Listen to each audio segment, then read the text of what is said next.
Welcome everyone to the Joel Martin Mastery Podcast. I'm a networking expert and the author of the upcoming book, No Strangers, How to Build Community, One Relationship at a Time. My why is the pursuit of mastery, and the goal of this podcast is to lock arms on a lifelong mission of daily personal growth to become the best version of ourselves. So let's dive in to today's episode.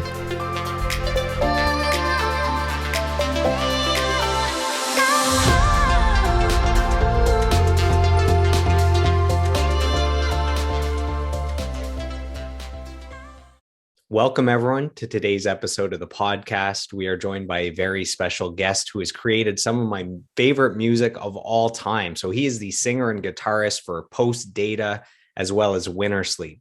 So welcome to the podcast, Mr. Paul Murphy. Paul, how are you? And what's life like in Halifax these days? It's a pretty snowy day here. It's good though. I don't know. I'm doing a lot of work.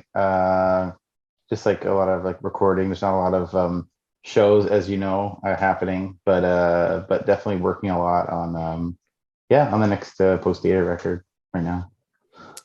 Amazing. So just to give you kind of a backstory, back in 2003, 2004, I was 18. I went to London, Ontario for audio engineering, and there were 3 students from the East Coast, and they kept going on and on about this band called Wintersleep. There was a single called Orca that was blowing up. So that was my introduction. I've been a huge fan since then. Right. So the East Coast fans, man, those guys have your back from the beginning, which is pretty awesome. And they were excited when I reached out to them to let them know that I'd have a couple hours of your time today. And some of them sent in some fan questions that I'll ask in a little bit. So before we dive into the Postdata music, let's go back to the beginning. I'm curious, what are your earliest musical memories? When I ask that question, what pops into your head?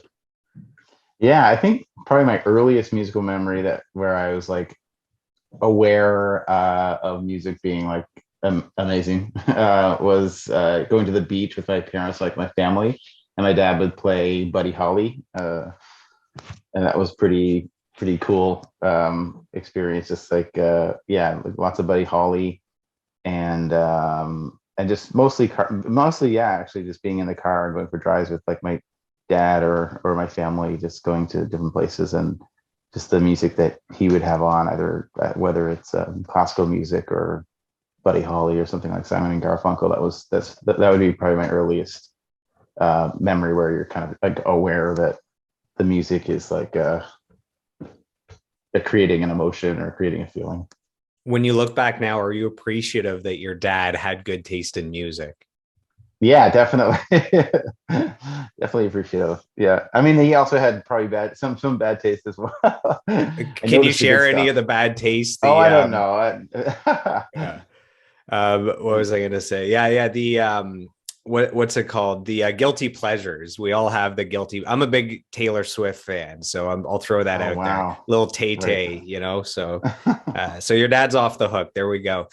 How did you better good taste for sure? Yeah. How did you gravitate towards the guitar originally? I mean, of all the instruments, you might have played piano, and then vocals usually come in a little bit later. So curious about guitar start and then vocals along the way.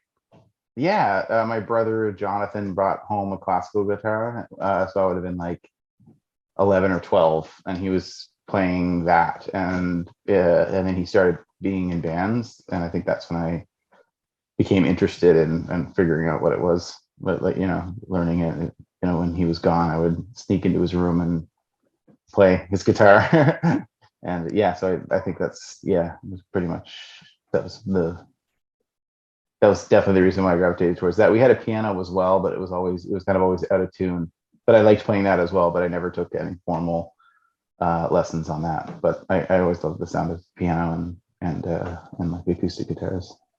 So when you were young and you saw your brother playing in bands, was he like a hero of yours? Like that seemed like the coolest thing on earth. Yeah, totally. Yeah, just the fact that you're like creating something and then you're going out and working with other people and then bringing it back and hearing what that sounds like with like a group of people playing on the same song.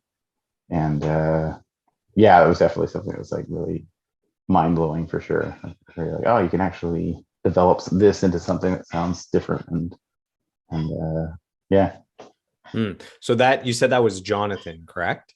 Yes, yeah. So that means you have multiple brothers. You have, is it Michael is another brother? Michael is another brother. I had eight How many brothers. kids? How many offspring are there here?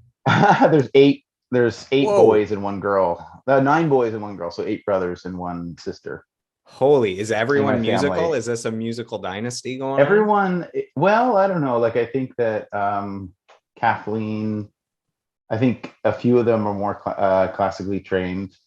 But yeah, I think the Kathleen and Thomas and Jonathan and me and Michael kind of gravitated more to music, I think. So there's like half of us that are kind of into very different kinds of music, I guess. So what was it like growing up in Yarmouth, Nova Scotia? Do you think it shaped you as a musician and as a person? Growing up in Yarmouth, sorry, it's kind of some of the questions are kind of cutting in and out because of my connection here, but No problem. so yeah, Yarmouth growing up, it was awesome. I mean, I think it's like one of those places that has a lot of natural beauty, like the actual town. So I think it's and there's not a lot of things to do as well. So you go for lots of walks, and I think it really it's good for someone that's kind of like starting to write songs and write music to have that kind of space. There's not a lot of distraction from what you're doing, and so I think it was actually really good in that sense. In the sense of like actually doing it as a career, it was like kind of over a little bit daunting being from Yarmouth because it's like a very small town and it wasn't really super open to kind of like alternative forms of entertainment, I guess. So it was tough in that way. Growing up, it was difficult getting like a venue to play, but a lot of people in Yarmouth really liked music. So there was definitely an audience for it which is good, which is definitely lucky. Like I'm sure there's lots of towns where it's like people don't even like going to live shows or People are whatever. more But into Yarmouth, like horseback riding and yeah, exactly, yeah, baseball. yeah. Totally, yeah. Whereas Yarmouth, it really had kind of this built-in kind of appreciation. People really liked it, so it was good in that sense. But also, like it definitely felt like you had to kind of like go beyond. You know, I think I think I felt the same way even when we were in Halifax. That you kind of feel like there, you have to start. It's definitely a hard thing to like yeah, I guess being a musician, you have to go. You have to be someone that you have to be willing to travel and kind of seek out your opportunities, I guess.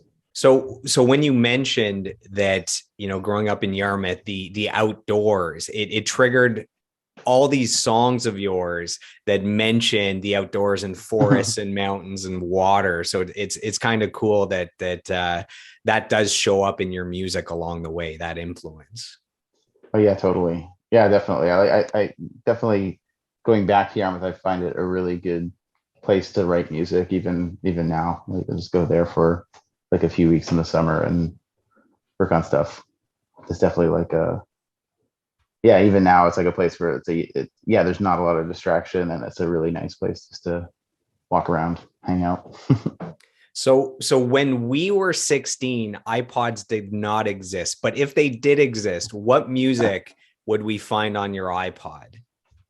There would be a lot of like Eric's Trip. There would be a lot of stuff on Sub Pop probably. Like I mean Nirvana, Eric's Trip, Afghan Wigs. Really like them. Dinosaur Jr. I was a really big fan of that.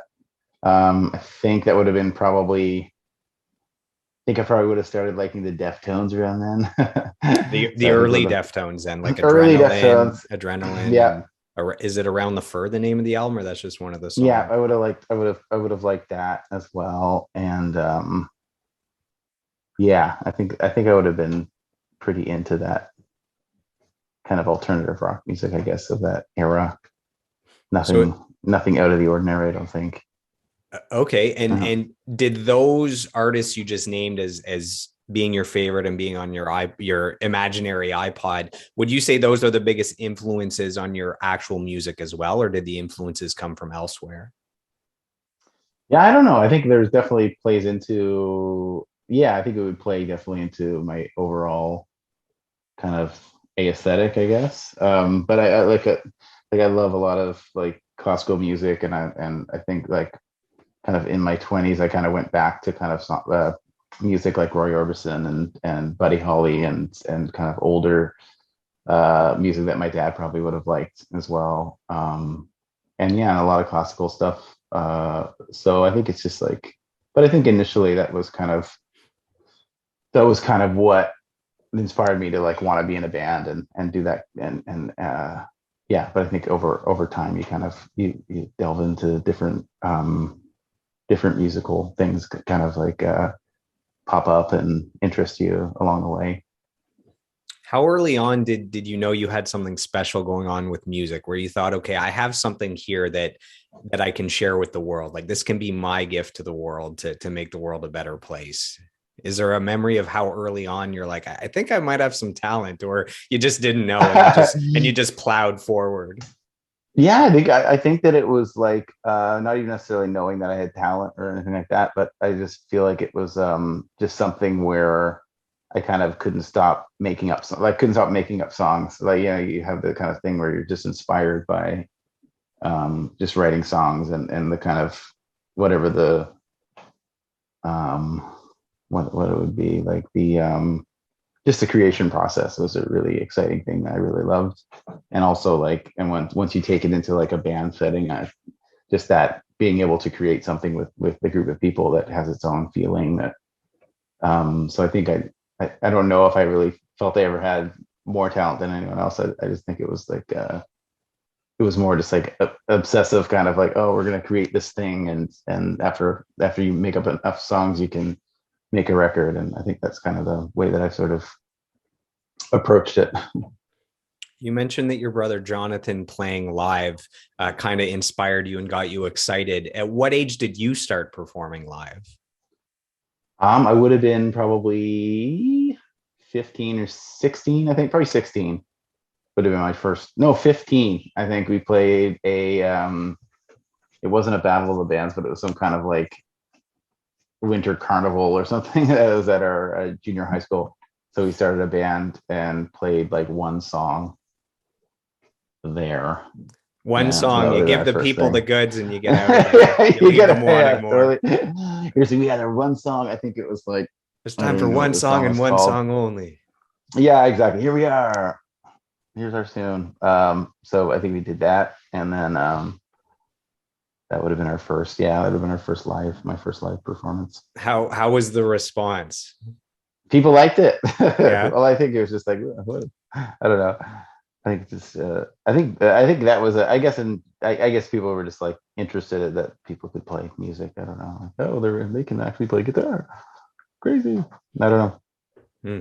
I So think they did. Maybe it's something you make up in your head as you're it, playing. it, They're it into this. yeah, it reminds me of, I think it's from Family Guy. It might have been The Simpsons, but I think it's Family Guy, where they're on drugs and they think back to last night they performed live, and it's like people loved it and it was amazing, and then it shows you what actually happened for those that weren't on drugs, and it's like they were horrible and everyone hated Yeah, it. So exactly. Yeah, sometimes memory kind of works in our favor when it's might yeah, not be the exactly. truth. Yeah, it's sort of a moldable memory is a moldable thing. You're like, no, that was really, really good, really strong. Yeah, I'm kind of a genius. Yeah. So when we're young, as musicians, a lot of times our parents or our friends tell us, that's a dream that can't be attained. Like, you should probably just get a regular job. You should have a backup plan. Did that ever come into play with you? And how did you get over that, if it did? Yeah. Well, I mean, we all like I went to school, university, so I definitely had in the back of my mind. I was like, didn't know if it was, especially entering into university. I didn't think that I was necessarily going to even try to become a musician. And I think I just ended up meeting the guys in Wintersleep, and working on stuff with them, and it kind of became more of a, we released like one record, and it just felt like it was like something that was like kind of catching a little bit. So it was like definitely like definitely baby steps towards like becoming a band. You know what I mean? I think we all completed our school and all that stuff before we really like went before we really started trying to do it. But yeah, like my parents were never, were never really intense about me. They never got the sense that they didn't want me to do it. So that's a good thing. It's notoriously hard to make a living as a musician, regardless of talent, sometimes regardless of success, even, just because there's so many different hands that are in the pot, that at the end there's not always that much left for you. Yeah, you're like the last. Yeah, it's weird. Yeah, so knowing that, was there ever a fear of not being able to make a living as a musician, or was it always just, this is who I am, this is what I have to offer, this is what feels right, this is where I find my flow state, if I didn't pursue this, I would regret it forever, and the money will figure itself out if I'm doing what I love? Yeah, I think it's more the latter. Like, I think there's even now it's like, it's not like it's something that's a guaranteed income stream, you know what I mean? So it's just like you're just trying to figure it out and hope that people care enough to support it, I guess. And it's worked out so far, but it's like it's definitely a precarious livelihood for sure. But yeah, you just do it, and then you hope that what you have to offer is something that people are into, and yeah, I guess that's it. I remember reading an article where the interviewer was asking about your single America going to #1 on the rock charts in Canada, and you had a funny response that was like, oh, that might give me like a bonus $50 check or something. Like, you just had a very funny musician response that triggered right now when we're talking about this. What was it like hearing your songs on the radio for the first time? Do you remember kind of the first time it kicked in? You're like, whoa, that's me. Yeah. And totally. I guess on the same note, maybe seeing your album on a chart for the first time. What was that like? What did that feel like? Oh, it was awesome. I remember hearing, I think our first song that ever got played on the radio was Orca. It was a Wintersleep song. And I remember I was like doing like, it was kind of like bussing tables, I guess, at a restaurant. And it was like really early in the morning at like 6 a.m. and it came on. I was like, yes, that's awesome. And then in terms of charting, yeah, I think that would have been like Weighty Ghost would have been the first like real experience with that. And it was just, I don't know, it's just really exciting to know that there's lots of people that are hearing your song on the radio, and you just, yeah, it's exciting. Yeah, because you're like, I think in the back of your mind, that it's opening doors for touring and that kind of thing that weren't there before. So it was great. It's great in that sense. Yeah. Yeah, a single on a radio is it's almost like a business card. It's like your business card gets handed out to all these people, and then more opportunities present themselves. Totally. Yeah, it's a great promo tool. When you heard the song at 6 a.m. in the restaurant, was there anyone else around, any coworkers you could share that moment with? I didn't share it. Like, I was actually, there were, but I decided kind of just like, yeah, it's cool. I didn't say anything about it. I was just like stoked, silently stoked, and then just went home. But it was cool. I feel like Silently Stoked is the name of a future song. Well, yeah, you just store that somewhere back in the memory bank. So you've released all these albums as a full band. You've had a ton of success as a full band with Wintersleep. Where did the inspiration and the desire come from to release some solo stuff as Postdata? I think it's just having I read a lot of songs, and you just have a lot of like too much material, more than what you need for a band. And then just trying to find, and also some of the songs are just, you just see something different, like in terms of production, in terms of the way you want the songs to kind of turn out. So it's sort of like, yeah,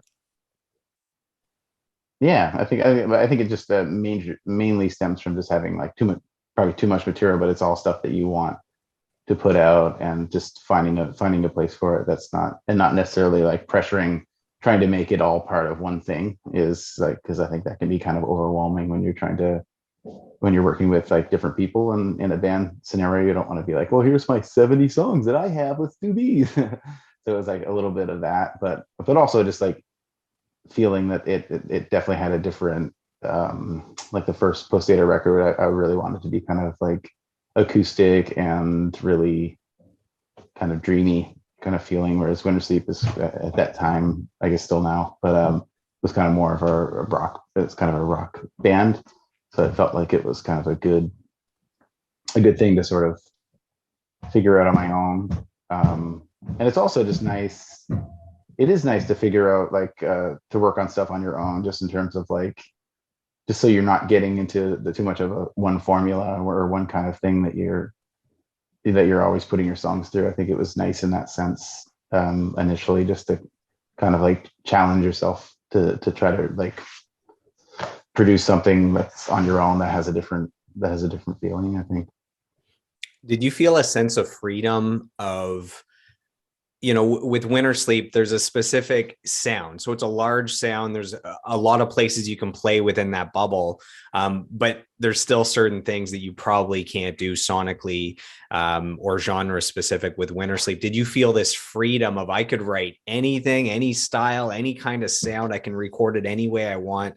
Was there a sense of just freedom at that point? Yeah. I think so. I think initially yeah, it is, that is part of it for sure. It's like, it just feels like this actually can be a record, and I want to put my name on it, and you feel really proud of like something you've done, and yeah, it is like freedom. Yeah.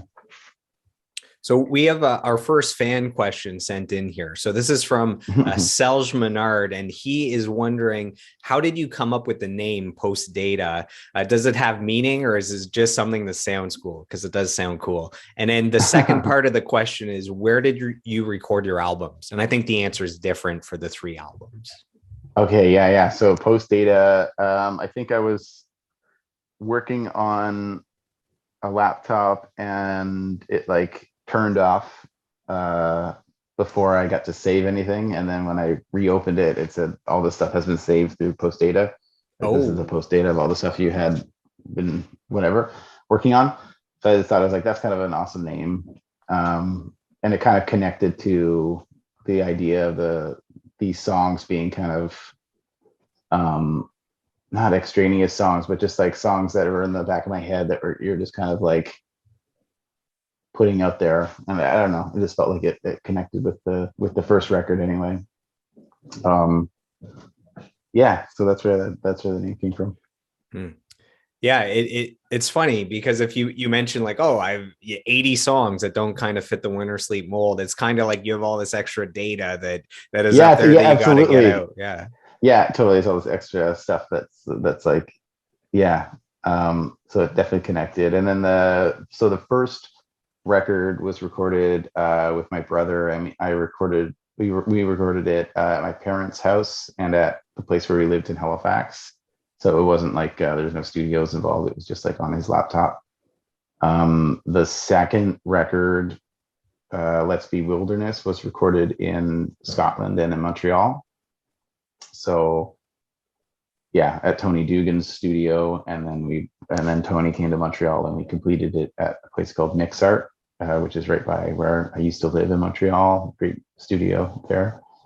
And then the third record, I recorded it in my basement, right here, and with Ali Chant, who's a really amazing producer and mixer from Bristol, UK. So we did that remotely, and he had musicians on his end that helped work on it, and then I had Jordan Murphy and my brother Michael and me worked on it out of Halifax. And Palmer Jameson, we worked on some of it at a place called the Golden Palm in Halifax when we went to track some of the drums that we did there. So let's dive into the first album then. So self-titled, Postdata, 2010. So you mentioned this was self-recorded. This was recorded with your brother Michael. What does it mean to work with your brother on this project? Oh, it's amazing. He's just like we've always been have like creative kind of minds together growing up. So he'd like we'd work on like little dumb projects or just things that were just fun for the most part, like writing ideas, or like he had a rap project at one point in high school that we worked on. So we've always just done creative stuff together. So it Can was this can cool. this Like rap project ever come to light? Can this be a thing that gets released? No. I don't think so. I don't think Okay. he's a lawyer now. I don't think he'd want it to be up there. No, I'm not sure. It's probably for the best that it's not out there. But just different things that were just kind of fun kind of exercises. And so it was really good in the sense of like just getting in touch with him again at a creative level and working on something a little more serious, I guess. And it was for those songs, it was really, I don't know, it was just a nice experience, I think, in general, to work with him So on that. the album is very stripped down. So it's mostly acoustic guitar. There's some bass, some keys, some light percussion sprinkled in here and there. That was the vision from the start. That was the sound you were looking for. I don't think we really went. I don't think I went into it really thinking that, but I definitely wanted it to feel like it was sort of like, um, kind of like, it sound weird, but I don't know. When you first start writing a song and it starts coming together, like I really wanted to capture that kind of moment, and for it not to be this kind of not to feel like it's been worked out that much. Just I felt like it connected. A lot of the songs are sort of uh, kind of inspired by dreams, and so I kind of wanted it to feel that way, where it's just sort of like something that is unfinished and kind of feels a little incomplete, but something that but has a vibe, something that has a really strong that makes a really strong impression. So I think when we were working on it, it just kind of, as we were like kind of getting the songs to wherever they ended up being at, which normally in the songwriting process would be probably a demo, probably more closer to a demo. But there's just something about it that felt really, really good and really connected with, I guess, what we were trying to, what the songs kind of felt like they're trying to say. Like it kind of, whatever feeling that gave to the songs, it felt really like it had an identity. And I think there's a point when it was like, oh, it just kind of feels like this should actually be the record, and we shouldn't really mess with it too much, you know. But it wasn't like, I guess, initially going into it, I don't think I was like, oh, I want to like just make a record on a laptop or something like that. It was more like, it kind of felt like we were just kind of going through songs and trying to capture something with it. And then it just ended up that it felt kind of complete. All the songs together felt like it was saying something that felt kind of special. You're going for kind of a raw and organic Yeah. recording experience and feel. And what's funny is the description you just gave of what you were going for. In my next point that I have to bring up here is that the main thing I got from the first album was the way it made me feel. So instead of picking out individual songs and this is what I noticed, it was as a whole, that album, more so than the other two, elicited this kind of emotion and these feelings for me. So I remember I've listened to it many times, but I remember the first time I was at the gym and I just going through the whole album, there was just kind of a feeling and a vibe that came over me and certain emotions and certain feelings. It just, as a whole, I guess the example is, good movies don't just entertain, but they also make you feel something. And that's kind of what I got from this album was it kind of got me from within instead of just the audio listening to it. Does that make any sense? Tell me. Yeah. Oh yeah, totally. Yeah. It's like it kind of totally. There's like something kind of like something kind of just visceral about it, and it's not necessarily about like the songs that you could make the songs into more like studio recording thing, but then that feeling that you're talking about, I think, would go away. So it's like, so I think that was something that we definitely realized, like as we were listening to the whole collection of songs, was like, oh, this is kind of like, it just feels nice, and it's like, it doesn't have to be a super long thing. It doesn't have to be. It doesn't. We're not gonna try to get radio or anything like that. So it was just kind of, yeah, it was basically just trying to go for like a feeling that like that. Yeah, it kind of put me in a certain state more than anything. So Cool. diving into specific songs. So with Lazarus, so the title of that song, it's also a name that's mentioned on the next album in the song Gravity. So what is the significance of the name or the title Lazarus? I'm Googling, I'm trying to dig deep into all this stuff. There's like religious context. What does Yeah. Lazarus mean to you, and why is it showing up in several albums here for Postdata? I think I don't know. I think it's like kind of like well, it's a biblical figure, someone that's been raised from the dead.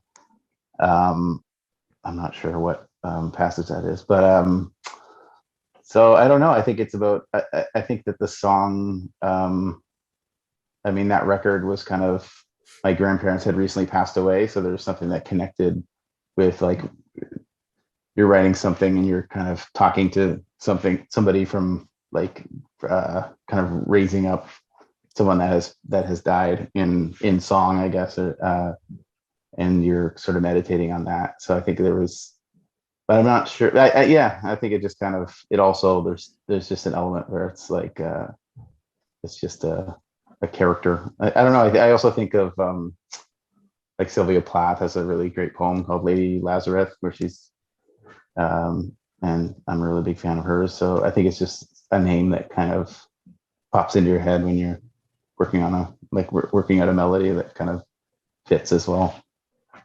So you said the word meditating, but in the sense of like when you're thinking about something or ruminating, is meditation itself something that is a part of your life? I ask this of guests sometimes. I study, incredible individuals that have success in all different industries, and kind of one of the things that ties them all together is most of them meditate. And I don't know if that is the to offset the insanity of being a successful touring musician on the road, or someone running a business where they're working 100 hours a week. They need an antidote to the chaos, and maybe that's where the meditation comes in. So is meditation a part of your life at all, or that's just a great I word think that came up in what you just no, said? well, I think that, like, I think songwriting for me is that, like, if I'm like working on, I do it every day. It's something that you kind of you're connecting with something that's internal. And so I think that that's sort of, it definitely has a probably the same function that meditation has. And like, if you're going to do it without music or without guitar, I think there is something that is just like naturally um, rejuvenating about sitting down and playing guitar and kind of like going into your own thoughts and mind, or your own heart, I guess. Yeah, so I think for me, that kind of is it. I don't do, like, I go for walks. I like to walk, but I don't think I do anything that is like I mean, those are all things that I think you are getting the benefit of meditation from. So yeah. Yeah, they're kind of different forms of meditation where you're not Yeah. saying I'm going to meditate now and sitting on a pillow or whatever. Yeah, totally. And it is, at some level, it's like there's, you're working as well, but I think the best kind of music comes out of like not overthinking it. And it is it for me anyway, it's like when you're actually just kind of doing that as just for your own personal, I don't know, okay, just for your own kind of sanity, I guess. You mentioned that you write every day. I find that the great artists, whether it's musicians or authors or painters, they work on their craft every day. So it's not about waiting for inspiration to hit, because sometimes it just doesn't hit, or it doesn't hit frequently, but it's actually Yeah. showing up for your craft every day and being there ready when the digital downloads come, Yeah, what totally. is it, infinite intelligence, like when stuff is coming to you, you're ready because you're working on your craft daily. Do you agree with that at all, or do you Yeah, sometimes have to wait definitely. for inspiration as well? Well, I think you have to be. I yeah, there are definitely moments where you're like, oh wow, there's an awesome song came to my mind, but that's because you're working so much on it, so that you're, even when you're doing something else, you'll be going for a walk and an idea will come to your head. That's for me, that's because I've been working on it like day in and day out. I don't think that whatever that muscle would be, or I don't know if it's a muscle, but like I don't think you'd be thinking of it. Like I guess I'm just the kind of person I have to do that because otherwise, like I just won't be thinking. I won't be I won't be thinking of it if I'm not thinking of it all the time or something. What do you think is the longest period of time you've gone without working on music? And do you find that it changes your temperament? Like, are you a a cranky dude or an angry dude or something if you don't have that music therapy? Yeah, I think that I don't go very long without playing music, and I definitely it definitely let me think about that. Yeah, I think I kind of need it. I do get a little bit grumpy if I don't if I'm Grumpy not pants. don't have that outlet. You know what I mean? Like you kind of need it just to kind of, yeah, I don't know, in a day-to-day way. Even if you're not like really writing songs or like trying to do something, it's good to have. Like I always bring it if I'm going somewhere. But if I'm sick or something like that, I won't play. Or if I have a sore throat or something, obviously I can't really do anything.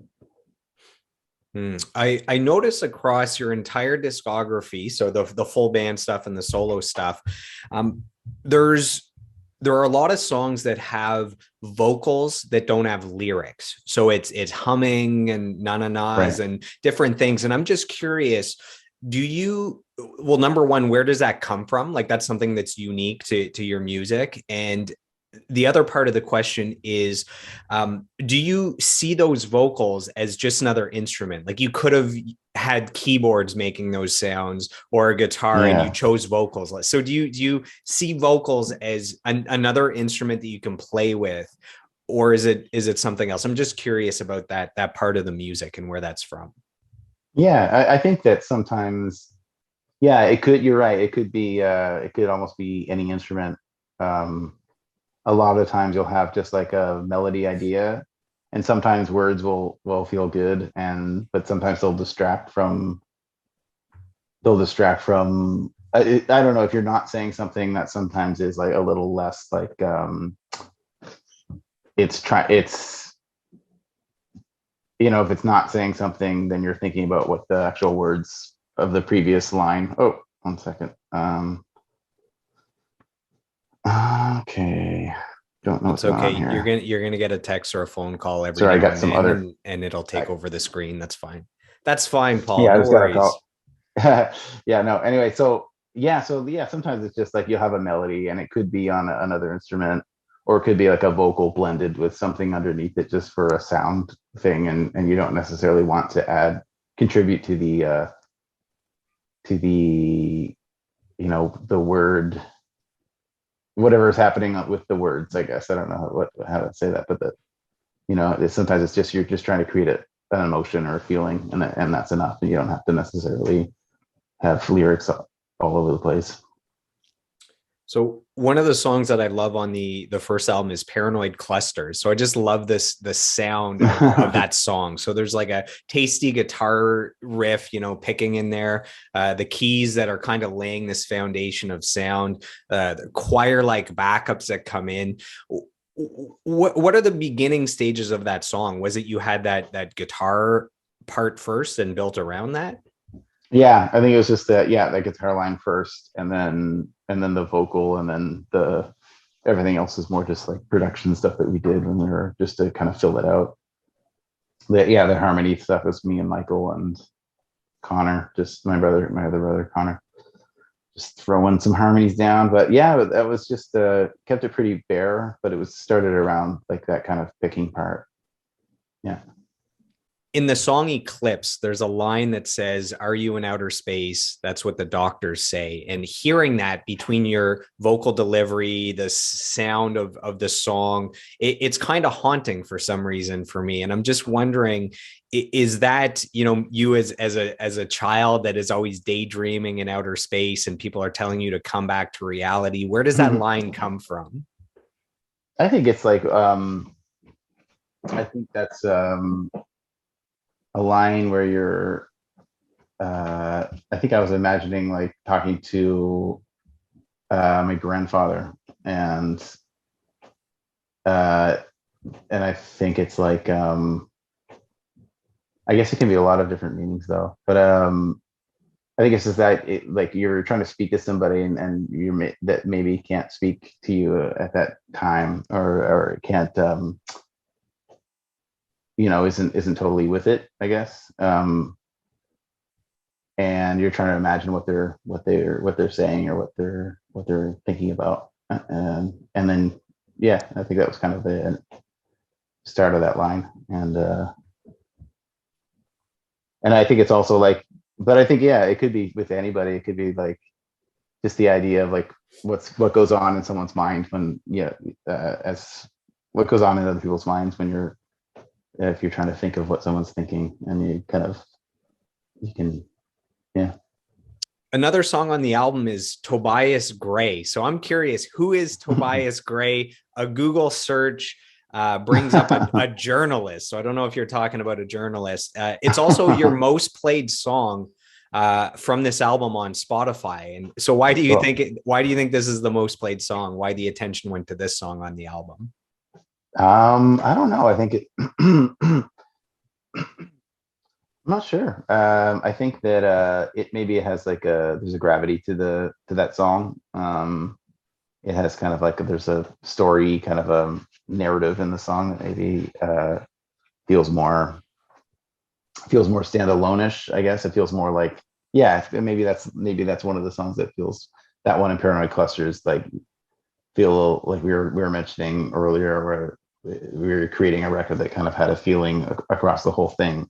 But maybe those are songs that sort of stand alone. You could put them out as like singles or something, just because I think they have like there's like a narrative within those songs that are kind of that draw people to it. The character of Tobias Gray, and I don't really know. I just think I just made up a name, but it's yeah. And this wasn't inspired by the Gray guy, the Gray character from 50 Shades of Grey. This is not linked together at all.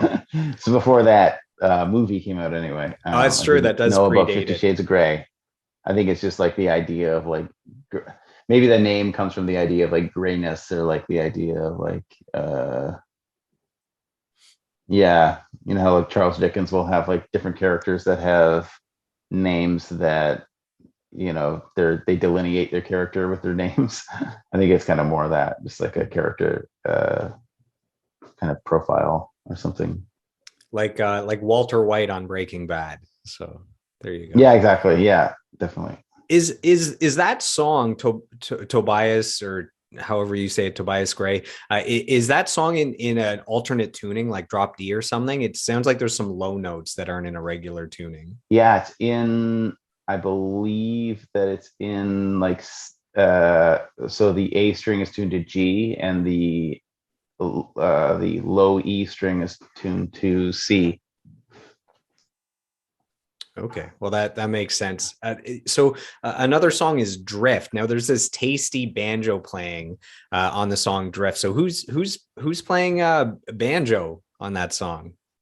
I think that was me. Yeah, it was me. It's my brother's banjo. It was Mike's idea to have a banjo on it, and then I think I am the one that played it. Yeah, it was a really out of tune banjo. It was like broken. Um, yeah, that one felt good. That was a cool one to play. Like, just, it's nice, like songs that are like kind of sparse like that, to add. It just kind of adds a little bit of like just a different kind of sound, but keeps it still like really minimal feeling as well. I love the vocal harmonies in the coroner. Is that violin that's on the song? Sometimes I don't know if it's an actual instrument or if it's sounds that are being played with a keyboard. Yeah, that's violin. That's a violin. Haley, my friend Haley did it. Actually, I think my friend Michael Bigelow recorded that violin um, for us because he was in Montreal with her, and I sent him the song, and he tracked it just like a simple kind of like paddy violin part. It's the same thing. It's like just adding these kind of elements that kind of lift up something that lift up the sound of the song, but keep it kind of minimal and just like stuff that kind of like accents little parts. So let's dive into your second album. So this is Let's Be Wilderness. This is from 2018. So the title for the album was taken from the first track on the album. What does the phrase "Let's Be Wilderness" mean to you, and why did you choose that phrase essentially to represent the entire album? I think "Let's Be Wilderness" is sort of like this idea of just like becoming one with your surroundings, or like becoming one with um yeah, I guess becoming one with nature, or becoming one with your surroundings, or like kind of letting go, I think.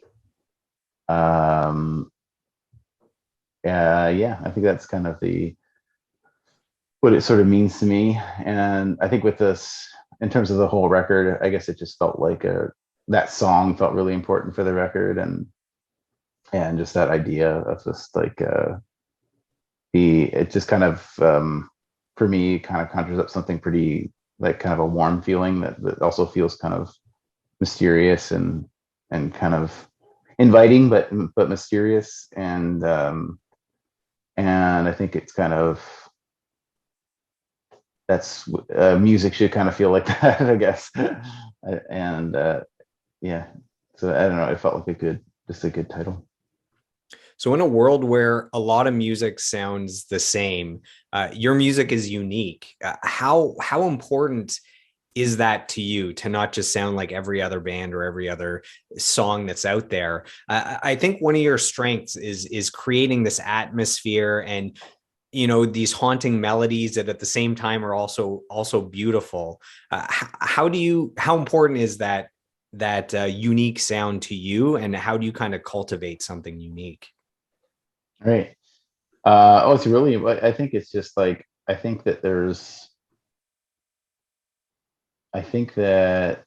you're just going for something that's in your own heart, or, and you're, hopefully it's not dictated by things that are, current, or, you know what I mean? I think you're just going through for something that's really internal, and getting out what you have inside you. And hopefully that will be unique and different, and something that's kind of like sets you apart. And I think everything music that I like is always, I feel like it has that. Like if you listen to like the Beach Boys or anything like that, there's like no one else could have made that music other than Brian Wilson and like the Beach Boys. Like it's, so I think it's like, and whether that becomes successful or not, it's still, there's something really special about the just like having something, and then being able to create uh turn that into something that's musical that you can share with other people. I think point for me about that's the point for me with my music. It's like creating something that's comes from inside you, that is like a feeling or whatever it is, and being able to like turn it into something that's musical that you can share, that people can connect with, whatever that feeling is, or um, yeah, whatever that feeling is that you're trying to communicate. I think that's the main thing. So this album was nominated for a Nova Scotia Music Award. So how much did it mean to you to have your home province kind of acknowledge your solo work? Oh, it is awesome. It's amazing. It's a really supportive, yeah, like Nova Scotia music, like Mayans and all of those, and ECMAs as well. All those organizations are so have always been really supportive of me, whether it's like with Wintersleep or Postdata, and just yeah, just being on the radar with Postdata was really special. Yeah.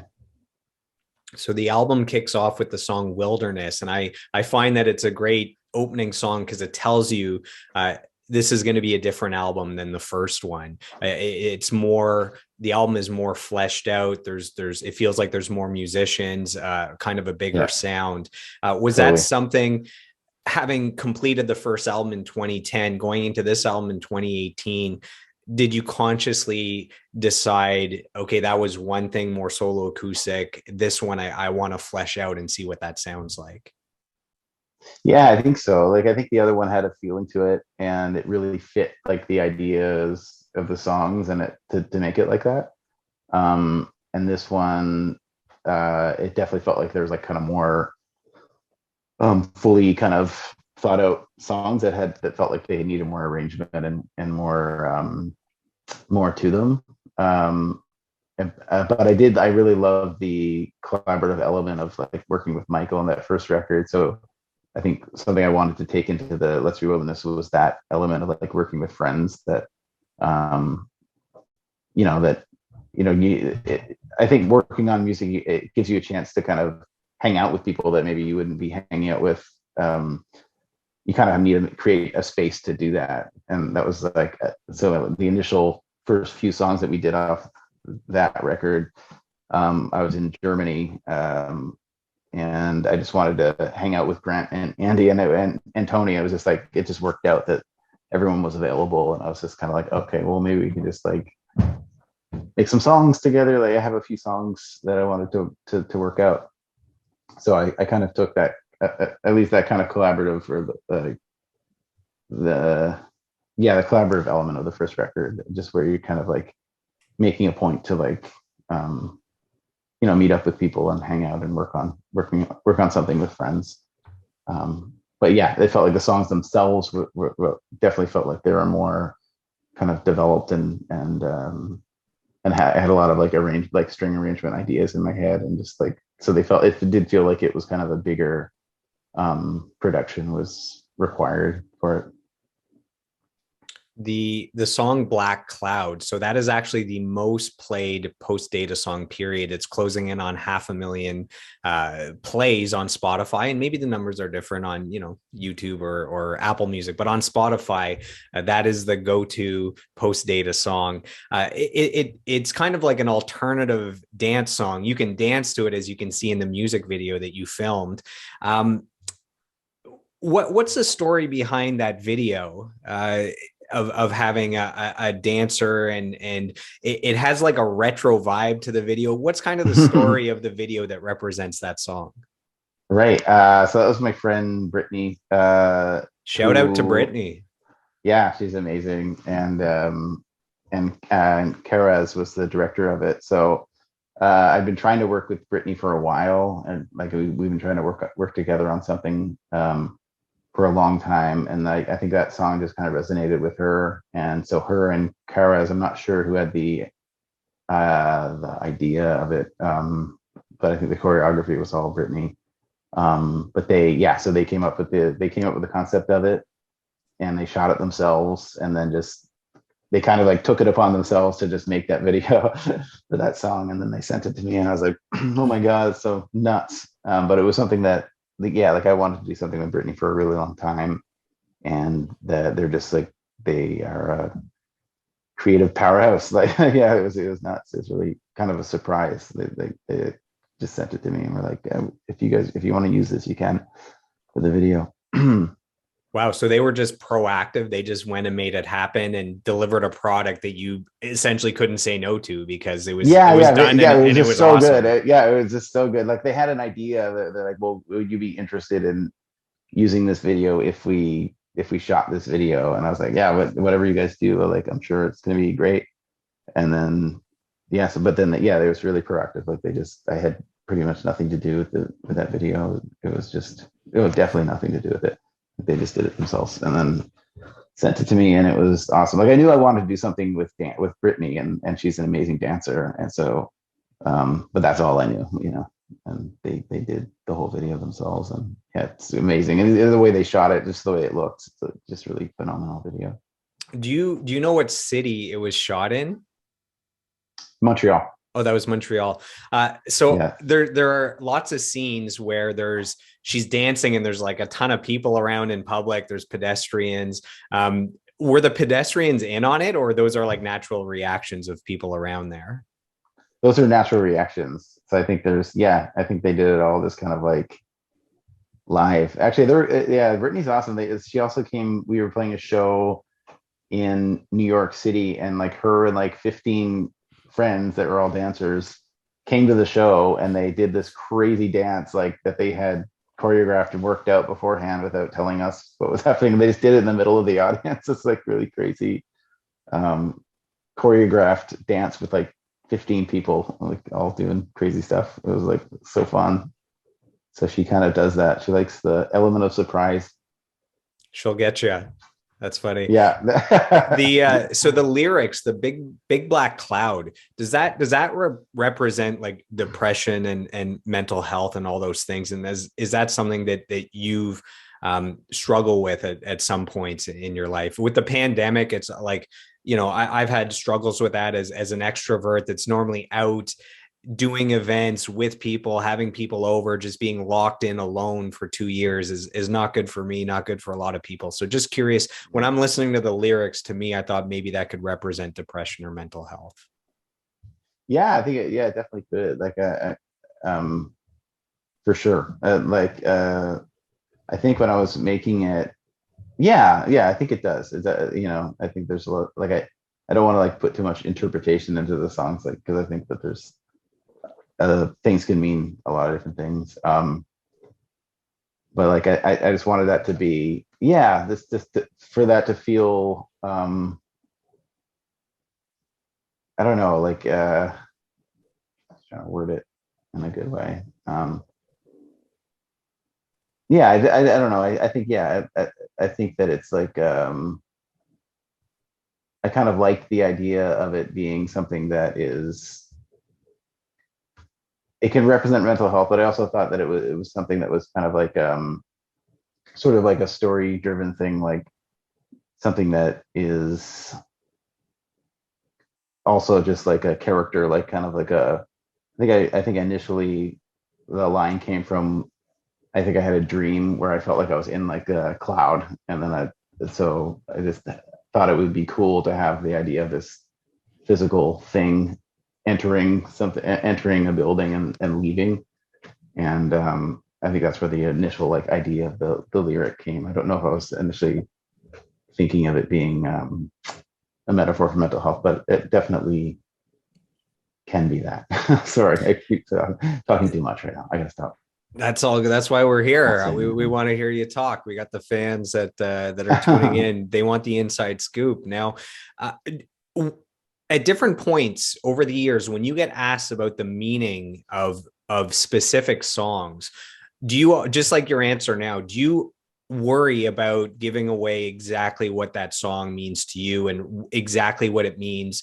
Because the song can mean so much to different people, and it could mean such different things. And that person Yeah, that totally. has Like I think always loved that one song, they've loved one song, and to them that represents the time they overcame whatever. And you're worried that when they hear that you wrote that about like a petting zoo or something that isn't as deep, totally. that it'll Yeah, ruin like it for yeah, them. totally. Well, I think it's like even if it's not as deep, even if it has like kind of a deeper meaning to me, I think there's also an element where um a lot of the lyrics that I write is kind of stream of consciousness. So it's some of it doesn't really have a crazy intent behind it that's trying to be like this song's about my grandfather. I want you to think about that kind of idea. Like this song could mean anything to them in their time of life, and it could evoke a certain feeling. And like I think partially when I'm working on lyrics, it's like you don't really think it, like I don't want to overthink it, my own lyrics too much. And so like a lot of it is sort of like it comes from more of a stream of consciousness where your lines fit in a way, and you're trying to make sense of it, trying to make it make sense within its own universe, I guess, lyrically. So so a lot of it for me is kind of that. So I don't want to like there could be like a reason why I'm writing the song, or something that has happened. But I think just the feeling that you're trying to evoke, sometimes if you're like spelling out what you think the song is about or what you want people to take away from it, you're kind of taking away from the mystery of that of that feeling, and that kind of process, that it's kind of cool to not know what something's about. And if you're listening to something and generate your own meaning from whatever that creates in you, in your own mind. I think sometimes if you're like saying what a song's about, you're sort of injecting something that maybe shouldn't be there.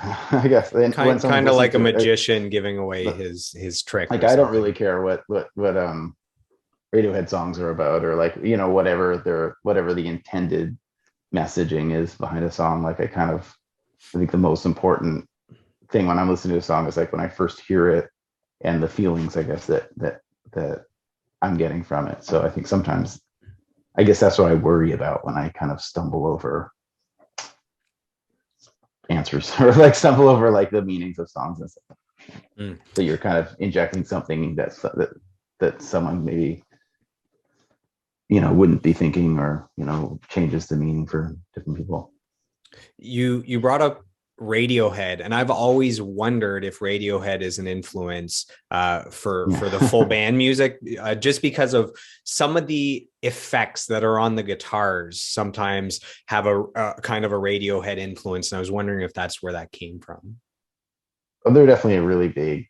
I think everyone's huge fans of Radiohead in Wintersleep. And yeah, they're just like just an example of a band that's just like always kind of pushes. It's always kind of challenging themselves and pushing boundaries of what they can do and what you're kind of expecting of them, from an audience standpoint. So they are sort of like and it's a group. It's a big group effort. So I think as a band, like a band like Wintersleep, it's one of those bands that you kind of look to. It's like they're kind of like setting, a high, setting the bar, I think, for a band like, for like a rock band or any kind of band, a group thing.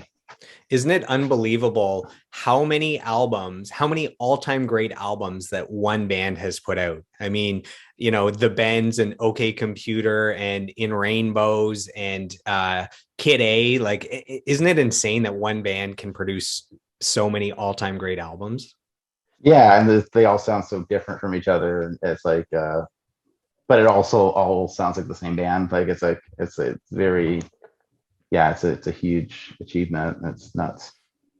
Yeah, the one of the best shows I've ever seen. This is tying in with Montreal. We've talked about it a little bit. I saw Radiohead in Montreal, and there was 60,000 people for just one band, which is like insane.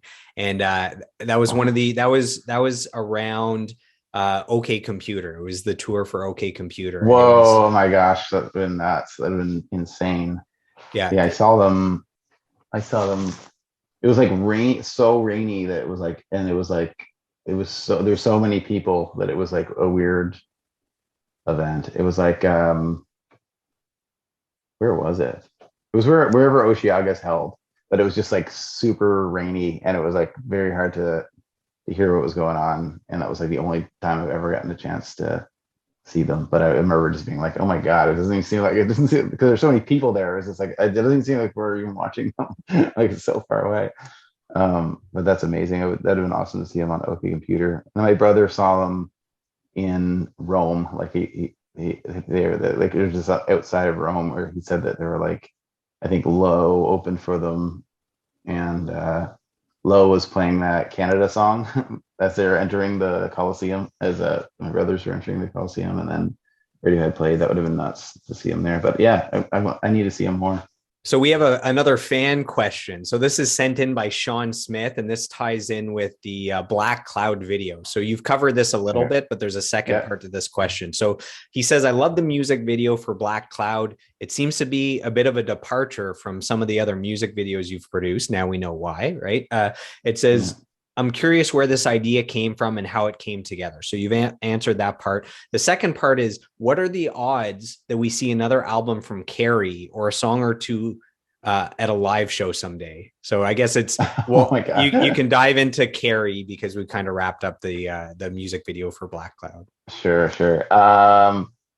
Carrie, we're probably gonna re-release the Light, which is like Carrie is like the band before, like I guess I don't even know when that record came out, and it's 2003, like right around the same time Wintersleep started. That was the last Carrie record, and so we are going to re-release it. I don't know if we're going to play it live, but I think we're going to make a vinyl of that record and release that in the fall, hopefully, of this year. But I'm not sure if we're going to play it because everyone's in different places. So, but yeah, I don't know. Body Without Organs, that song I could probably do like on my own as like a Postdata song. But I think for the most part, it's a different style of music. Yeah. So the first Wintersleep album, I believe, is 2003, which means next year is the 20-year anniversary, which means that God. the Carrie album must be about the 20-year anniversary then as well. Yeah. Yeah, totally. Yeah. That's crazy. Yeah, so the Carrie record came out like either I think the same year or the year after that. So yeah, that's old. That's not a young album. That's like I remember being like when I was 16, I was like Black Sabbath was like 20 years old. There you go. You made it. 20 years in the music industry. Yeah. More than that, probably closer to 25 or 30 based on like when you first started, not just like when you put out albums. Yeah, totally. Yeah. You survived so far. I said kind of so far, yeah. So far, so Yeah. good. So we Not have a completely song, unscathed, but not completely unscathed. I hear you. So we have a song, Gravity, on the album. So there's some lyrics, about trying to find something to live by or spiraling. Is that about trying to find meaning and purpose? yeah. Yeah, I think so. Yeah. Um, yeah. And does gravity, let's see what we have here. Does gravity in the song represent, what keeps you grounded and solidly in place instead of just drifting? Is like gravity represents something? Yeah, I think I would say like yeah, like that, like what you said, but also like the idea of like um the what would it be? Like that's a positive interpretation of it for sure. So that's good. And then also there's like the idea of like sorry, I don't have the lyrics in front of me, so I'm trying to like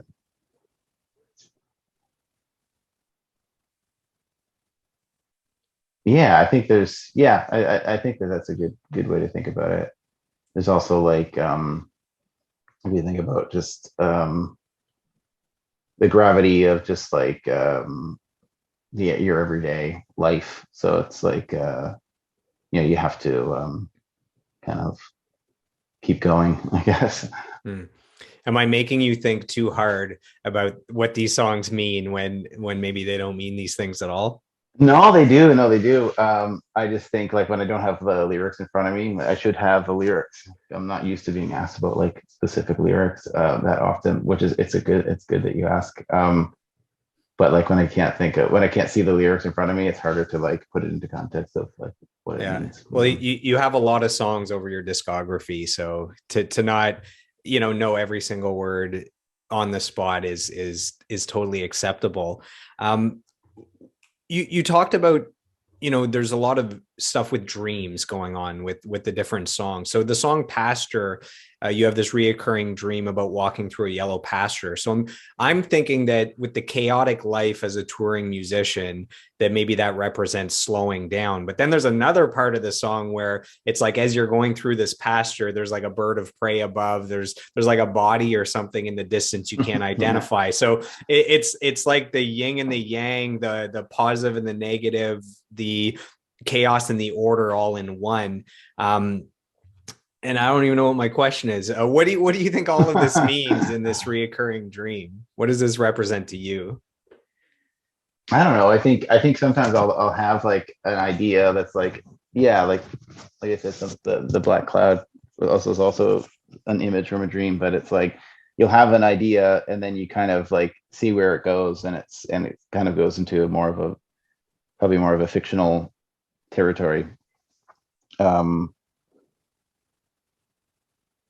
yeah, that one's kind of like feels like it's more of a story, and it's yeah. Hmm. The song Erase Your Heart. So this one rocks a little bit harder. There's like an electronic influence in there. Where does the electronic influence come in? Is this like the Postal Service or Nine Inch Nails or maybe Radiohead on some of their more, Amnesiac, or the songs that have a little more dancey numbers to them? Where does this come from?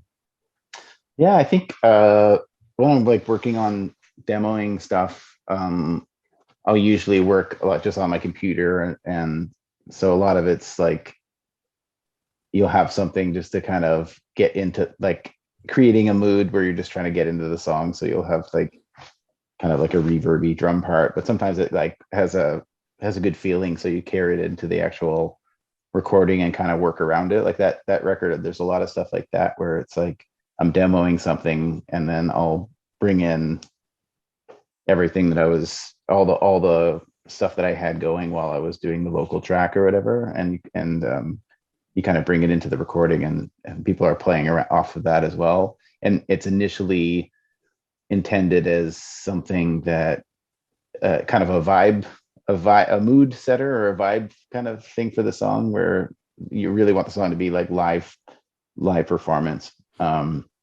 So people are playing off of that, but maybe the intention is to take it away eventually and just have it be more live instruments. But with that song, it was just like a drum loop thing that just felt like it, when we took it away, it felt like it lost something. But yeah, this comes from like demoing. I use a lot of like drum loops and like synths just to create like ambience when I'm trying to like figure out songs, like writing songs. With the lyrics, when you say I'll erase your heart, is that you might be helping someone get past old heartbreak and providing them with a fresh start, with a better kind of a something better in the future? Is that what that means? Maybe I I love shouldn't be you digging have a so really deep. no, it's good, but I think you also have a really positive, like a I should positive come from a interpretation of darker it, which place. Okay. no, All no, right. no, no. I think it has both things. Like, so I think like that's definitely interpretation, and or it's just the idea of like forgetting somebody. Like you can't forget someone that you care about a lot about. You can't erase them from your memory or your they become a part of you. I think like when you love somebody, so it's like it's as much as you want to erase memories or whatever that is, you can't really do it. But The yeah, the positive thing is, I guess they're both kind of positive. But I guess maybe my questions show more of who I am than what the song represents, right? If I'm coming from these like from this positive view, and that's it can be interpreted in a different way, that maybe that says more about me than the song itself.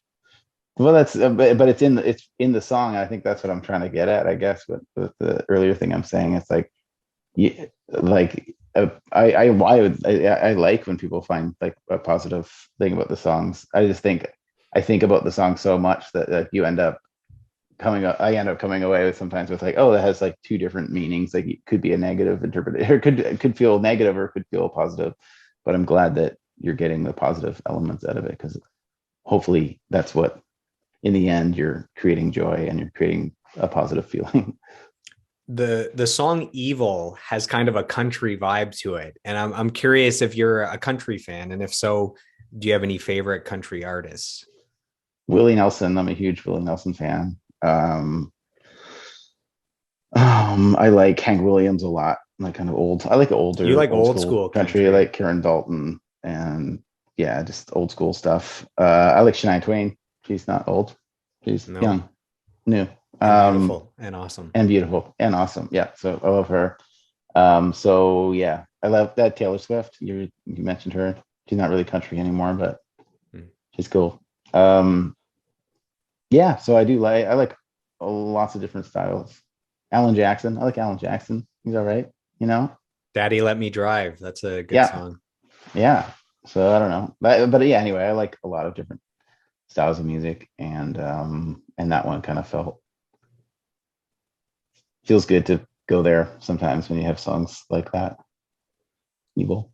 What's funny is a few interviews ago, I sat down with Rick Jacket of Finger 11, and he brought up a Shania Twain story as well. So I don't know if Shania Twain just has this place in every Canadian guy's heart or something, but she comes up frequently in these podcast interviews. Really, that's awesome. Yeah, I don't know, I just think there's something really very warm about the music. Her music, it's really nice and good. So in that song Evil, there's some awesome hand claps. And I'm curious, I've never had hand claps on my albums. I'm wondering, how does one get a good sounding hand clap recorded, or is that a Oh, sample? I think there's some sampled hand claps and there's some live, like real ones. What you want to do is you get like 3 or 4 people and you record them clapping to the song, and then you change their positions and you basically record them like 4 or 5 times, and you try to change the positions of the people, like, so you're not getting, so I'm not sure what it is. It just makes it feel deeper when you do that, but that's a good way to record hand claps. Hmm. um It's like the law of averages or the law of large groups, where if you have just one hand clap, it might be kind of weird and awkward. But Feels if you have sad, lots, they yeah. blend together and they sound good. Yeah, totally. And there's like, I think some of the, like, which one do you mean, the off time, really weird off time thing, or is it more the actual, the Well, straight I feel ones that are on the snare with drums? the cool guitar vibe that there's at one point there's some pronounced hand claps that come in that jumped out. Okay, yeah, those are real. Yeah, those are the real ones. Yeah, Yeah, A plus yeah. for the Tony's good. real. Tony's good. Well, Tony's the master of hand claps, recording hand claps. So That's funny. Anytime you need he's a really good at hand it. clap, you think of Tony. You bring him in. Yeah. The world's greatest hand Fly clapper. him down to Halifax and be like, I need to record some hand claps, man. Can't handle it. Yeah, yeah. No pun intended. There's a in-demand studio musician, and they ask him what his instrument is, and he says the hand claps. So that's pretty cool. Yeah. Well, it is an art. It's hard to, you know, yeah, you gotta, everyone has to clap. You can't have any weird flimsy claps happening. So yeah. The same song Evil has some really cool backing vocals. I'm just curious, how do you choose which songs should have backing vocals and which just have the one main vocal through it? And then um, how do you also decide what those backing vocals should be? Sometimes it's just one, one harmony. Sometimes it's like a full crowd. Is it just what materializes, what ends up coming out? Yeah, I think you can actually, it's a lot of like trial and error. Like I think sometimes it's like only a small harmony will work. Like a larger harmony will just sound kind of dumb. Like, you know what I mean? Like if you have like big like church harmonies over certain songs, it's just sometimes it's overload. And a song like that, I don't know how much. Yeah, there's a harmony on it, but it's not super crazy. But yeah, I think you just try. Like generally, I like trying harmonies on a lot of things, and sometimes it just doesn't really. I'll add as much vocals as I possibly can, and then you just take it away, because if it feels like it's like too much, or like, yeah. So at the start of the song Ithaca, I believe that your vocals at the start, so the first few phrases, I believe that's your most raw, transparent, and vulnerable vocals that you've ever recorded. So that's just my opinion. I remember Awesome. with the headphones, so good studio headphones, it's like you were right there. Like you were there's no reverb at the start. It's the Yeah. vocal is super present, super raw. Um, and then I believe a little bit later, some, more instruments come in and there's reverb added to the vocal. But just at the Right. start, to me, that is so raw, so vulnerable, so right there. You cannot hide behind anything. Do you agree with this statement at all? Yeah. Yeah. Totally. No, definitely. It was like, yeah, I kind of like how that song starts like that, and then yeah, and then it kind of opens up with the things, the instruments come in, and it gets more reverby, and but yeah, it feels like a little bit more, yeah, a little more gripping starting it that way. And is that the song where your vocals go very high as well? I feel like the Yeah, dynamics, your dynamic range in your vocals is probably the lowest to highest notes in any of your songs you've ever recorded. that might be true actually. Yeah, that might be true. It's like yeah, it starts really low and then I'm kind of like not screaming, but like whatever the like singing, very projecting a lot. I have I have one statement and one question left about this song. So my statement is, if this song is not in a movie, it should be. And then my That's a good statement. I agree. I yes, agree. and then maybe we can get some licensing going on from this episode. So yeah, Someone's gonna hear it and be like, "Oh, some okay, some good publishing. Yeah, idea." some aspiring film director is going to listen to this, and they're gonna remember to put that song in a movie. And then my question is, what happened in Ithaca, New York, that inspired this song, or is it not about New York? I think it's not necessarily about New York. Like Ithaca is kind of a mythical kind of. It's New York as well, but it's a mythical kind of Greek, kind of the heavens, Ithaca. But I did.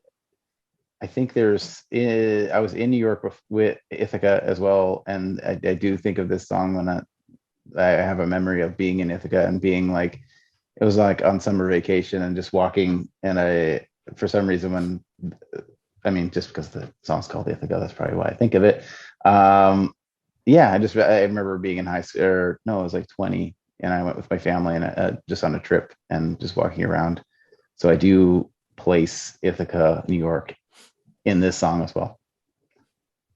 Okay, so there's Fields and Valleys.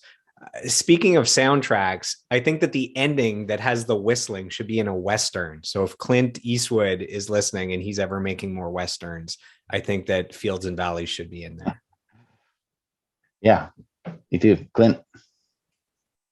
Do it Clint, up. Get it Clint, in there. where are you at? Yeah.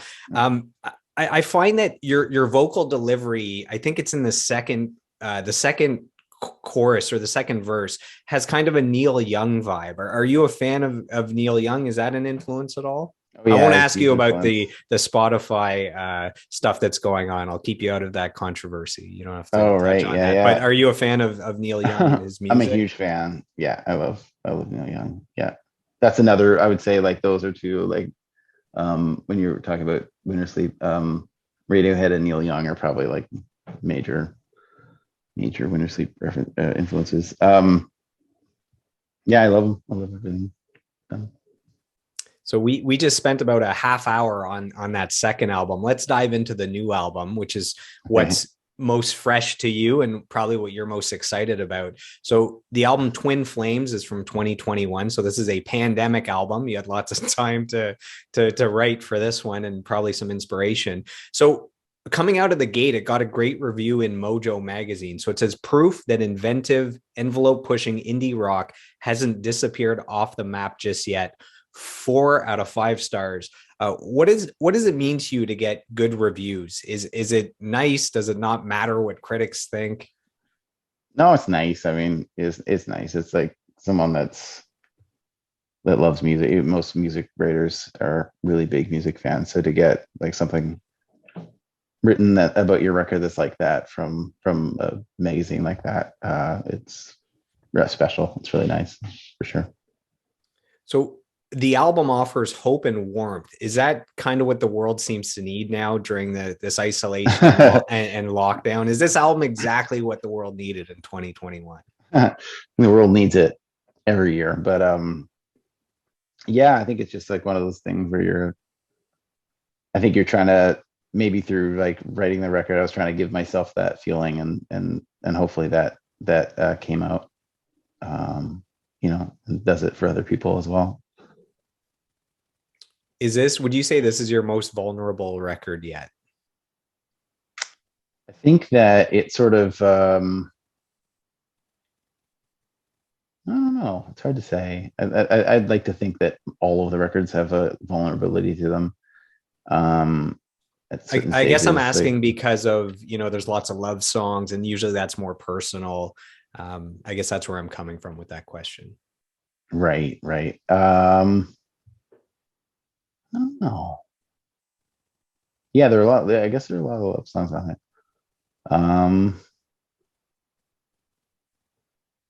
I don't know. I think You can say next question at any next point. question. I think next question. I think because I like to think that all the records are pretty vulnerable. I think that you're always putting yourself in a pretty vulnerable place when you're like writing songs and committing that to a recording.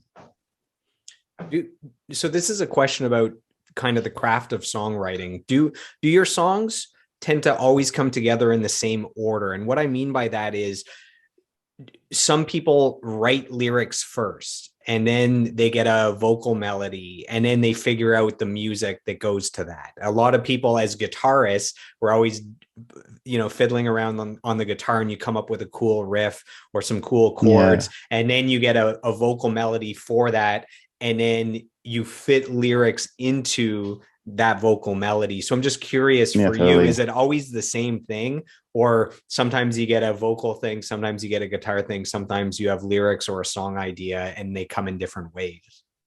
Yeah, I think you just kind of take it wherever it comes. Like, yeah, like I'll write a lot of prose and or just like other songs that are cool that you like lyrics to, but you don't necessarily like the song part. And then you'll have another song and that some lines kind of fit into the other song that you're kind of liking more musically or liking more in other ways. And other times, yeah, you'll have like a cool riff and just write music to write a melody over that. And I guess just depends on however the song is, like whatever makes sense for a given song. So the album kicks off with the song Haunts, which has so much atmosphere. And I'm curious if it's called Haunts because it's such a haunting song. It was initially, I think it was initially like an instrumental song that I just had that maybe that was maybe that was why, because I had kind of a spooky feeling to it, and then I just put lyrics over it. I don't think I mentioned the word haunts in the lyrics, but yeah, I don't know. It has a kind of like a folky, spooky thing happening. So when we were trying to like record it, we just wanted to kind of play into that a lot more than just having it be like a straight up kind of guy singing on an acoustic guitar. I think that was really nice to get. Ali did a lot in that song, like just like in terms of kind of getting the thinking of like kind of making it feel kind of more, kind of going into the kind of spooky world of that song. Yeah, what could happen with it. But initially it was just like an acoustic guitar and like a backwards guitar and an acoustic guitar and then just a vocal, so it felt like a little bit more kind of just like singer songwriter on an acoustic. So he really helped kind of push the boundary on that one. It kind of has this haunting Tom Waits songwriting type of vibe to it. And I'm curious about a specific instrument. So in the second verse, there's this instrument that comes in. It sounds like it's picking, but it kind of sounds percussion. I've only heard that sound on the song, John Mayer song, Assassins. So I don't know if you're familiar with that song, but do you know what instrument it is in the second verse? This really haunting, like the notes, there's kind of like a discord, like it's hard to explain. So second verse, I could hear it right now. Yeah, second verse, it's these notes that come in and they don't all feel like they perfectly match the key of the song. So there's this kind of disconnect, like this tension. And I'm not sure, it feels like it might be like a little percussion that's making them, but it also kind of sounds like it's picking, and maybe that's multiple instruments blended together. But I've only heard that. But I think, I've only heard that at the sound of a John Mayer song. But I think it's the vibes. I think vibes are what's creating the kind of like the note stuff, and it's probably a blend of something that, but it's a percussive instrument, so it's probably like maybe it's like miking the like miking the sound of it, but then also miking like where it's hitting, I guess. You got a little more acclaim with the song Inside Out. So CBC Music included it in their top 100 Canadian songs of 2021, which is awesome. And Oh, that's cool. you have a very unique music video with it. How did that music video come together? It's very artistic. Yeah, that was mainly Chris Mills did all the videos for this record. He like went for it. Like he did such a good job. And that was one where he wanted it just to be fun, like a kind of a dancey. He wanted me dancing in the video initially, and I was like, I know what I'm doing. And he's like, now just do whatever, and then You got to call up Brittany it's not again. gonna be about you dancing, trust me. And so that was mostly him. Just I knew that I wanted him to do it because he has such a great style. Like I said, he did the video for Tobias Gray on the first Postdata record. So like I wanted it to tie into that world, like all these videos. It just yeah. So yeah, it was mostly him though. He's really creative and had a lot of really good ideas Did he do for the all the music songs. video for Nobody Knows as well, or is that someone Yeah, he different? did Nobody Knows as well, and then he did the first one, which was that was more or less just like storms, and it did. Yeah, he did all three. Did all three of them. Storms with you performing in the background a Yeah, little me kind bit. of performing, kind of coming in and out of the focus or in and out of the screen. So that was a little simpler, but yeah, he did it all. He did all of it. I really love the line in Nobody Knows. So your lyrics, the I'm not good at being myself, I'm not good at being anybody else. I feel like that's such a good line. I just wanted to highlight that. And is the song about self acceptance? Yeah, I think yeah, totally. I think it's like one of those. Yeah, trying to find like yeah, not feeling completely comfortable in any scenario, but then trying to be comfortable with that idea about yourself. You know, I think that's sort of for the idea of that song. It kind of centers around that. I think we all get imposter syndrome every now and then, you know? Yeah, totally. Yeah. I wanted to ask, was it fun to record Nobody Knows because of all the people singing and yelling in the background? Like it feels like this group type of project. Yeah, yeah, that was a lot of fun. That was like the first week that because they had like a lockdown in Nova Scotia, so it was the first week where we were allowed to like see family and not be contained to our households. And so I went to Yarmouth and did that with my brother Seamus and Michael. And my mom was there too, like cutting carrots in the background, but you can't hear that. It was fun. As a guitarist, did you ever think that you'd have a song like yours that is mostly piano driven? Um, that's a good question. I don't know. I think when you're doing a record, I guess it's like, yeah, I guess maybe when I first started playing guitar, I don't think maybe I might not have imagined having a song that was like piano driven because I don't really know how to play piano that well. But I think when you're going through the course of like recording something and it's just like a sound thing where it's like a guitar just doesn't fit on a certain song, and then you're just finding the right sounds, and then that's the only thing that can occupy that space. You know what I mean? It just says like a yeah. The song Twin Flames, it's like a poem that's being recited over music. And I'm curious, have you ever thought of recording an album that is essentially poetry over music in the style of like a Leonard Cohen? Right, of like the Twin Flames.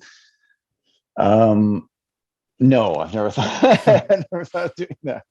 Actually, that was like probably the only song that I've done that has felt like that much more like kind of spoken word that I've ever done.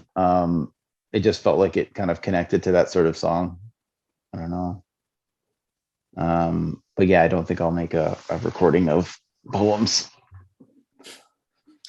like an Have, audio recording. yeah. Have you ever played the song Kissing live as a full band? It feels like the chugging guitars, like that would be a lot of fun fleshed out as a full band Yeah, we live. have. Yeah, we've done that live a few times. Like we've probably played like I think like 6 or 7 shows like whenever we could over the summer. And yeah, that one was really fun to do. So the final song, before I ask more general questions about your music career. So for Tomb, you say, "Is my heart your tomb?" And again, like some of these lines like hit me, they cut me to the core, you know. So is my heart your tomb? Um, it to me, it's, you know, a person has passed away, and it's like their final resting place is in your heart. And again, I guess I don't want you to have to be too specific, but I just wanted to highlight that that line, "Is my heart your tomb," is pretty badass. Awesome. Thanks, son. Yeah, yeah, it is. I think you got that one right on for sure. So you've said that I've always looked at the act of songwriting as a mirror, a way to check in on myself and see myself more clearly. Do you find that every album you've ever released is kind of like a snapshot of where you were at in your life during that period of time? Yeah, definitely. Like you can, yeah, like I can definitely like if I'm listening to a song, I can, I guess I can see who I was at that time, or you know, you can kind of transport yourself back to how you're feeling when you're writing those songs. So So yeah, So you were nominated for the Nova Scotia Music Award, and for our listeners that are not in Canada, we have the Juno Awards, which are the equivalent of the Grammys. So, you know, it's hard enough to get nominated for a Juno, let alone win. And you've gone one for one, winning best, I believe it's best new group at the Junos back in 2008. What did that mean to you? What was that experience like? And how crazy is that you have a Juno Award? That's awesome. yeah, it's cool. No, it was really nice. I mean, at the time, I think we were just like focusing on just like touring as much as possible. So we were in kind of a different mind frame, but it felt really good. Like it felt like because it's the first thing that your like people like your parents would know that that's a significant kind of thing to have. And then you're also like it came on the back of like, you know, we were touring for like 4 years or something like that, like pretty much straight. So it was like kind of a cool thing to be able to kind of get to have that happen, and you're kind of like chilling for that whatever those couple of weeks, and it's pretty fun time. It's always a little strange when, you know, someone that wins best new artist, it's like on their third album, you know, they've already been out and Yeah, doing it for a decade, but they say it takes, you know, 10 years to become an overnight sensation. That's kind of what it's like.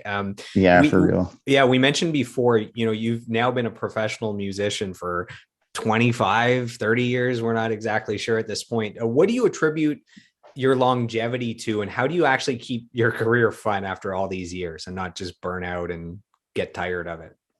Right. I think it's like important to take breaks when like after touring, like kind of like do the touring for the records as much as you need, as much as you have to do, as much as you need to do. But then like not go right into doing another record, like just taking good breaks in between, I think is really key. Like I think there's times when we didn't do that. And like I think mainly in between like Welcome to the Night Sky and New Inheritors, where we just kind of like toured and toured, like made not Welcome to the Night Sky and just toured for like 3 years and didn't really set any break time. We just kind of recorded New Inheritors as we were touring and then kept touring. Like, I think that was like bad idea. When first starting out, could you have ever imagined the level of success that you've had with your music career? No, not at all. No, no. I think like when we first started out, we were just kind of, I think just doing it just for the kind of just for ourselves, like, and then just the idea of being able to actually like go to another city and play a show and people will actually show up to it is pretty crazy. I mean, it still feels kind of crazy, like even now, like it's weird. Yeah, it's great. So if you could sit down with any person, living or dead, for a conversation, who would it be and why? I don't know. It's such a That's a tough good question. question. That is a tough question. Conversation with anyone, living or dead. I don't know. I don't really know. I don't have any like real crazy. You don't have any I think heroes like or any, you know, um Tom I York think or something? Tom York would be cool. James Bridle is a really cool.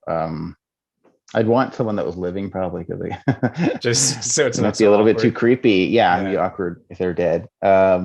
James Bridle is a really great. He's a writer, philosopher from the UK. He'd be kind of a cool person to talk to, I guess. Tom York, yeah, for sure. Nigel Godrich, one of those like heavy duty musicians. Hmm. David Byrne, I love David Byrne too. He's interesting. I'll say one of those guys. All of them. Awesome. The pandemic has been really hard for most people. It's been really hard on a lot of industries. You know, the music industry, the entertainment industry has been hit as hard as any industry. You know, touring is where musicians make most of their money. So, how has the pandemic affected your career, and how have you kind of adapted to that? Yeah. I mean, it's definitely we can't play shows or anything like that. So I've just been writing more music. So that could be good or bad. It's probably a mixture. No, I think it's good. It's like I think if as long as it resumes fairly soon, like, just I've had a lot of time to kind of like work on more new songs and more material. And I think in a way that I haven't been able to ever like since we started getting busy with touring. Um, I just you just don't have the time to write the amount of songs that you maybe should when you're making new recordings. It's kind of you get caught a little bit between like just trying to tour. Um, so you're I don't regret any of the records that we made or anything like that, but it's just nice to have like way more than enough material and just to see what happens with when you have that, when you have that at your disposal. It's also cool to not have it. There's something to be said about like, all right, we only have a year and then we have to have these songs done and we have to be recording this. That does something too. So maybe you're not gonna maybe I won't make it any better of a record by having more material. Hmm. But it's nice to have feel like you have the options anyway. So what's the biggest show that you've ever played? So we're thinking back to the good old days pre-pandemic, live shows happening. What's the biggest show Right, you've right. ever played, and what was it like to play to a crowd of that size? I think the biggest one, I mean, I guess it wasn't really our crowd, but whatever. We opened for Paul McCartney in Halifax, and that was like, I think by the time he played, there's like 60,000 people, but I think when we played, there's like 30 or 20 or probably 30,000. And so that was a pretty big one. We've done like Pemberton was really big in BC, and we did like a New Year's festival in Vancouver before that was like probably like 20 or 30,000 people as well. So they're pretty crazy. It's really nuts. But it's obviously not 20,000 people there for us, but but it's still cool to play. Like yeah, cool. Rumor has it that you guys were actually handpicked by Paul McCartney for that show. Is that true, or is that just rumor on the street? I think that no, I don't think he had any knowledge of us before. I think he wanted to pick a band that was from Nova Scotia. He wanted to have the Nova Scotian acts opening for him. So I think we were there's probably a handful of bands that were sent his way, and then they just chose a few. I think that's how it went down. Yeah. So it technically it was handpicked, but it was for popular, being a popular band in the area that he's performing, essentially. But what does it Yeah. feel like with 30,000 people? Like, I don't know. I don't have a reference point. What does it feel like you walk out, there's that many people? Does it change how you play? Does it change how things sound? Um, no, not really. I mean, sometimes those, I guess, like playing any festival, like if you're going to play, there's a bit of getting used to the way that it sounds like on stage and stuff. Like it's like, and I think we were pretty young. At that time, it's probably one of our first times where we played like a big, huge open air thing. But I no, yeah, in terms of like the nerves or anything like that, it feels good. The more people that are there, it feels like wow, yay, it's great. I think it's just fun. Were there any live shows that you played where you were opening for a band that you were already a huge fan of? Yeah, lots. I mean, like those Frightened Rabbit tours that we did. The what else? I mean, we've opened for Paul McCartney. We've opened for Pearl Jam. We did a show with them. The Hold Steady, we're big fans of them. Yeah, a lot of the tours that we've done, it has been that has been the situation where we've just been like, big fans of the band that we're playing with, and yeah, just feeling lucky that we get to be there. Wolf Parade was another band that was like, we were all pretty big fans of that band. So I'm ashamed to say that I am not familiar with Frightened Rabbit's music. If there was one album that I start with and that our listeners start with, maybe we'll boost their Spotify plays with the listeners of this podcast. What album? Where would I start? Oh man, there's probably two. I think I would start with the latest. There's probably three that you could probably that are kind of interchangeable. But their latest record, I don't know. I think it's I forget what it's called actually. Painting of a Panic Attack. It's a long title. Their latest one's fantastic. I would probably start with that one. A lot of people really like they have one called Midnight Organ Fight. I think it's called that. I'm pretty sure it's called that. That is like probably technically their biggest record. So that's probably one. That one's really feels really like major chord kind of positive vibe kind of record. So that's a good one to start on. But I really like the last one they put out, and the one just before that, Pedestrian Verse, is really fantastic record. So I would say those three would be in any order.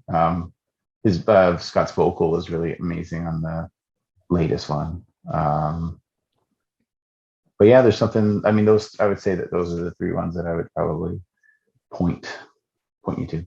No, knowing me, I'll just go listen to the whole discography anyways. Yeah. Well, but listen, that's a good starting point. Yeah. Yeah, I would start with those three, and if you like, kind of like, I guess their last one's a little darker. So if you like, and the Midnight Organ Fight one's more like kind of a little bit more upbeat, I think. But they're fantastic band, beautiful music. If you look back at your entire career, you've accomplished a lot.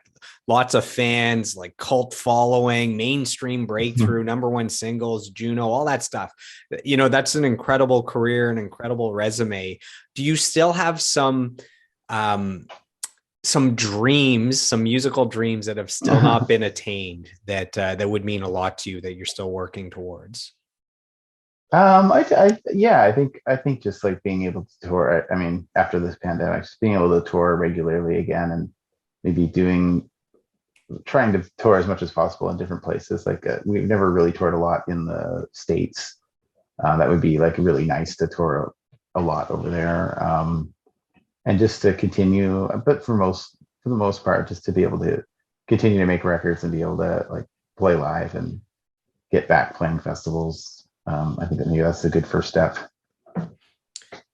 So this is the final question. If you could go back in time and you could sit down with your 16-year-old self, if you could share advice with everything you've learned up to today, what advice would you give cute little 16-year-old Paul Murphy? I don't know I don't think I was that cute. No, I would just, I don't know.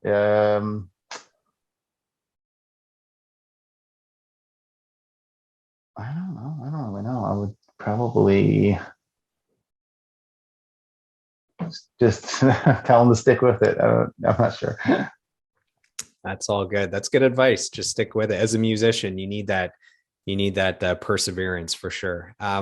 So we've covered so much over these 2 hours. Is there anything that we didn't cover that you want to share with the audience? Anything that hasn't been covered? No, I think we touched on a lot. We've probably shared more than we should have at this point. So as we wrap up the call, where can our listeners find you online? So they can find your music on all the platforms. But if someone wants to reach out and say, hey, loved the interview, or I loved your music, or they want to follow what you're up to, are there Instagram pages? Are there websites? Yeah, I have an Instagram page. I think the Instagram page is This Is Postdata. I think that's what it's called. I think that's the handle. And then on Facebook, like just under Postdata. And then there's the website, postdatamusic.com, which has all the kind of latest going-ons. Yeah. So those would be the main ones. I wish I was more social media, adept, but I'm not that good at it. So I don't. But you're a good musician, and that's your career. So that works out fine. Okay. Yeah. Awesome. So, I mean, as we wrap up, I just want to take a moment kind of to acknowledge you and your music. At the start of this year, so I have big goals for this podcast. We've been able to get I Mother Earth and Finger 11, and we have some great artists in the pipeline. And at the start of the year, I sat down, I made a list of like my dream musicians, and I had Paul Murphy, I had Wintersleep at the very top as my go-to. Oh my gosh. And that's awesome. And, to sit down with you, you're like my musical hero for like 20 years. So to sit down with you, it really means a lot. So for you to say yes, we've never really talked before this. So for you to just say yes is pretty awesome, to be open to that. And, my top 10 favorite albums of all time, the first two Wintersleep albums are in my top 3. So it's no way. There's no music I've listened to more in my life than Wintersleep. So I just wanted to say that I've been able to, because of you, I can knock off one of my big goals for 2022. Gosh. And I've been able to get the inside scoop on all this music. I'm asking all these questions that are like very specific and intricate. But that's the fan in me wanting to hear the behind the scenes of all my favorite music. So I really wanted to acknowledge you and say thank you and let you know how much this means to me. Oh, it means a lot to me too. Thanks a lot for reaching out, and they're great questions, and it's been really, really nice. Awesome. Thank you, brother. Well, to our fans, thanks for tuning in. I hope you've enjoyed this episode, and we'll see you on the next episode. See ya. All right. Okay, Joel. I hope you've enjoyed today's episode, and I'd love to hear from you guys. My goal is to grow this podcast organically, where you're giving me feedback on topics you'd like me to cover and guests you'd like me to interview. You can reach out to me on Facebook, Instagram, and YouTube at Joel Martin Mastery. Joel is Joel, and on Twitter at Joel Mastery. So I am done. I am complete. I approve this message, and I'll see you on the next episode.